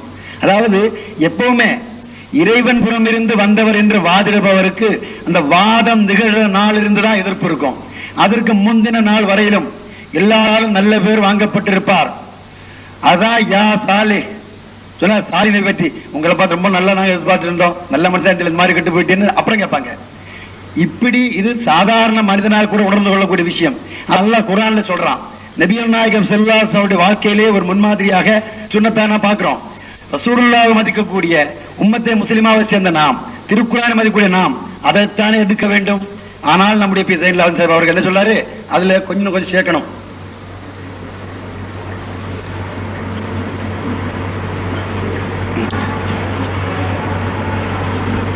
அப்போ அல்லாஹ் சொல்லக்கூடியது அந்த விஷயம், முன்னாள் வாழ்க்கையை பார்க்கணும், அது பற்றி உங்களுக்கு கரகாட்டம் காட்ட முடியாதுன்னு அது இவர் சவால் விடுறாரு. உங்களால் எவரால் காட்ட முடியுமா? எவராலும் முடியாது. ஆரம்பத்திலிருந்தே இறைவன் என்ன தூயவராக நல்லவராக ஆக்கி வைத்திருக்கிறான் அப்படின்னு சவால் விட்டு காட்டுறாரு. இது அல்லாஹ்வுடைய வேலை. அதை தொடாம பின்னால் இருக்கணும். எப்படிங்க இருக்கும்? ஒரு நல்லவனுடைய கண்ணில பார்த்தா அது நம்புறவங்களுக்கு எப்போ நல்லா தான் தெரியும், நம்பாதவங்களுக்கு பின்னால வாத்துக்கு பின்னால ஒவ்வொரு விஷயங்களும் கூட தெரியும். முன்னால் உள்ள குறை காட்ட முடியாதுங்கிற அந்த வசனம் சொல்லுது. குர்ஆனுடைய அடிப்படையான உறுதியான விஷயங்க. அதாவது பின்னால் உள்ள வாழ்க்கையும் தூயதாகவும் புனிதமாகவும் தான் இருக்கு, சந்தேகமே கிடையாது.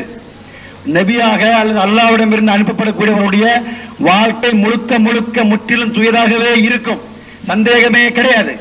ஆனால் வாதத்திற்கு முன்னுள்ள வாழ்க்கையில் எந்த குறையும் எவராலும் சுட்டிக்காட்ட முடியாது.